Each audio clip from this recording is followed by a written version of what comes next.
Assalamualaikum warahmatullahi wabarakatuh.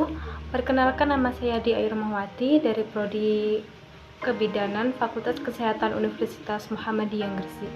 Di sini saya akan menjelaskan materi yang berkaitan dengan kesehatan reproduksi remaja. Video ini saya buat untuk memenuhi tugas individu terstruktur mata kuliah promosi kesehatan dengan dosen pengampu Ibu Lydia Aditama Putri, MKM. Apa sih definisi kesehatan reproduksi remaja itu? Kesehatan sendiri mempunyai arti keadaan sejahtera dari fisik, mental, dan sosial yang memungkinkan orang hidup produktif. Sedangkan reproduksi berawal dari kata re yang artinya kembali, sedangkan produksi yang mempunyai arti membuat atau menghasilkan. Jadi, reproduksi yakni proses kehidupan manusia dalam menghasilkan keturunan demi kelestarian hidupnya. Sedangkan remaja mempunyai arti masalah peralihan dari masa kanak-kanak ke masa dewasa. Sedangkan kesehatan produksi remaja yakni kondisi sehat yang menyangkut sistem fungsi dan produksi reproduksi yang dimiliki oleh remaja. Masa remaja yakni masa transisi yang unik dan ditandai oleh berbagai perubahan fisik, emosional, dan psikis. Terjadi perubahan fisik secara cepat yang tidak seimbang dengan perubahan kejiwaan. Dalam lingkungan sosial tertentu, bagi remaja pria merupakan saat diperolehnya kebebasan, bagi remaja wanita yaitu saat mulainya segala bentuk pembatasan. Pembagian masa remaja. Pembagian masa remaja dibagi menjadi 3. Yang pertama yakni pada usia 10-12 tahun. Masa atau bisa disebut dengan masa remaja awal. Ciri khasnya yaitu yang pertama, lebih dekat dengan teman sebaya. Yang kedua, ingin bebas. Dan yang ketiga, lebih banyak yang memperhatikan keadaan tubuhnya dan mulai berpikir. Sedangkan yang kedua yakni pada usia 13-15 tahun atau disebut juga dengan masa remaja tengah, yang mempunyai ciri-ciri mencari identitas diri, timbulnya keinginan untuk kencan, mempunyai rasa cinta yang mendalam, mengembangkan kemampuan berpikir abstrak, dan berkhayal tentang aktivitas. Sedangkan yang ketiga yakni pada usia 16-19 tahun, yang bisa disebut juga dengan masa remaja akhir, yang mempunyai ciri-ciri pengungkapan kebebasan diri, lebih selektif dalam mencari teman sebaya, mempunyai citra jasmani dirinya, dapat mewujudkan rasa cinta, dan mampu berpikir abstrak. Perbedaan fisik antara remaja laki-laki dan remaja perempuan. Remaja laki-laki yakni suara besar, pertumbuhan penis dan kantong zakar, ereksi dan ejakulasi, dan badan berotot. Sedangkan pada remaja perempuan yakni pertumbuhan rahim dan vagina, menstruasi pertama, pinggul membesar, dan payudara membesar.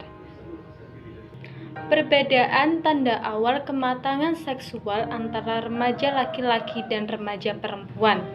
Pada remaja laki-laki sudah dapat melakukan fungsi reproduksi bila telah mengalami mimpi basah. Mimpi basah yaitu peristiwa ejakulasi pada saat tidur.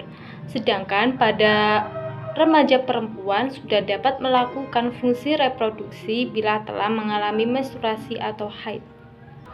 Alat reproduksi. Alat reproduksi laki-laki terdiri dari kandung kencing, saluran sperma, kelenjar prostat, zakar atau penis, epididymis, buah zakar, saluran kencing, kantong buah zakar, dan kantong mani.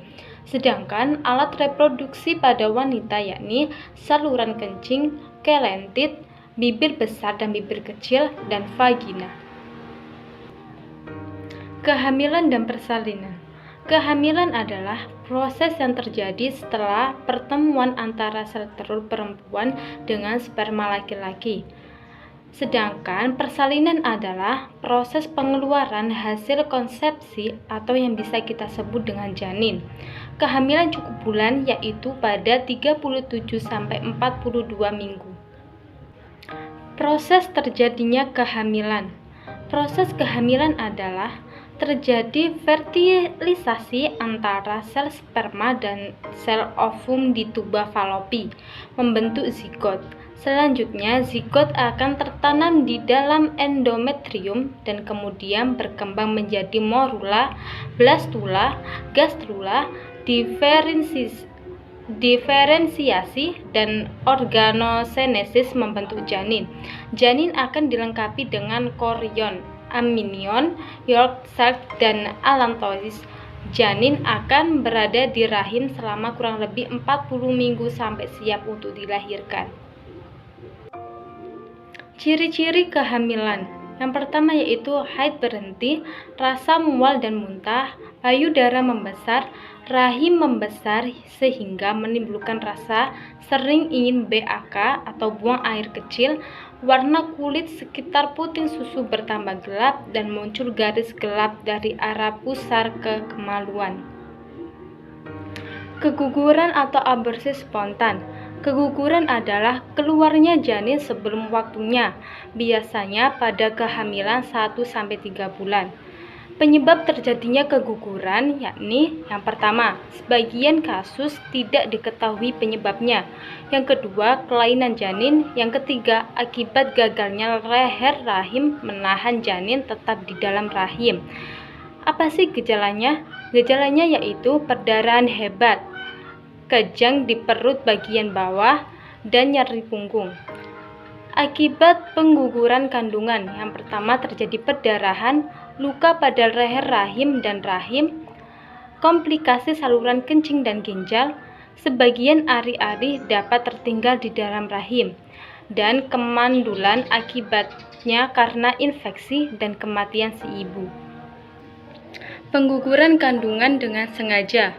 Alasan pengguguran kandungan pasangan muda yakni yang pertama, belum menikah, yang kedua, usia terlalu muda, dan yang ketiga, mempunyai penyakit tertentu, misalkan sakit jantung.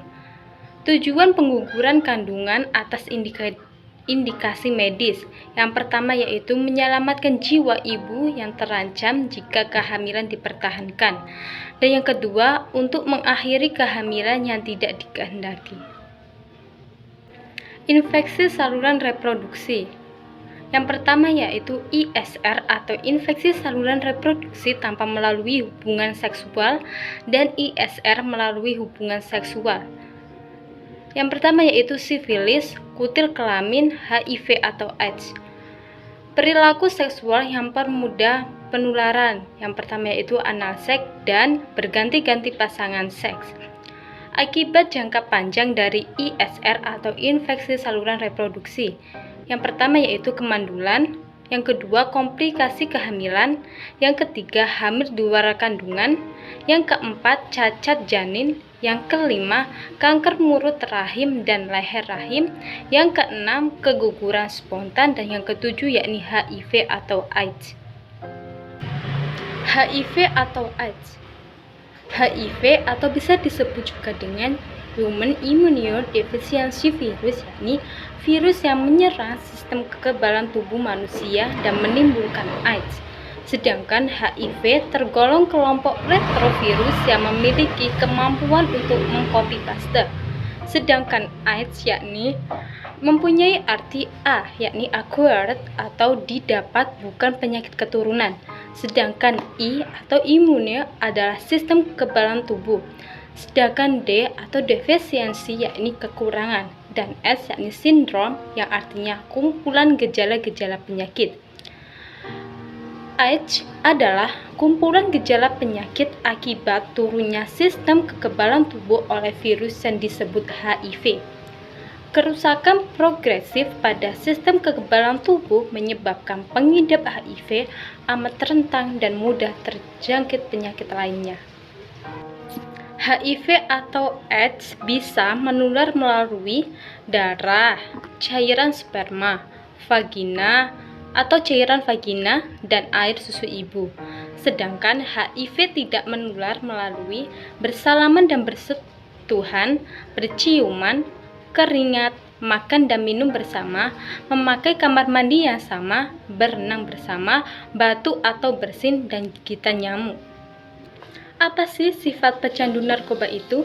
Yang pertama yaitu cepat kehabisan uang, selalu pinjam uang, pelupa, pintar mengomong atau mengobrol, mencuri, berbohong, suka menjual barang, berlama-lama di kamar mandi, suka menyendiri, tidak pernah tepat janji, tidak menghargai orang lain, dan tidak dapat mengontrol diri. Bagaimana sih pencegahan terhadap penularan ISR, PMS, dan HIV atau AIDS?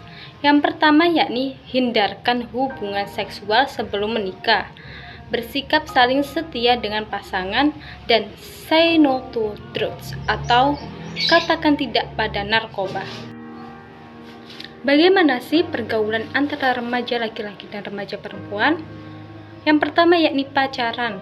Pacaran yakni hubungan kasih sayang antara seorang laki-laki dan perempuan berdasarkan kesepakatan untuk saling peduli dan saling berbagi rasa. Yang kedua yakni kencan. Kencan adalah janji untuk melakukan kegiatan bersama antara remaja laki-laki dan remaja perempuan. Akibat kencan negatif yakni terjadi kehamilan pada remaja dengan akibat yang pertama yakni sering terjadi keguguran, yang kedua sering melahirkan atau proses melahirkan sulit, dan yang ketiga kematian ibu, yang keempat gangguan kejiwaan, takut, tertekan, ingin bunuh diri, dan yang kelima yakni resiko putus sekolah. Bagaimana sih persiapan pranikah itu? Yang pertama yakni kesiapan fisik, makan makanan yang bergizi dan seimbang. Yang kedua yakni kesiapan psikis atau kejiwaan yang terdiri dari mampu berpikir dewasa dan mengendalikan emosi dan mampu bertanggung jawab kepada keluarga.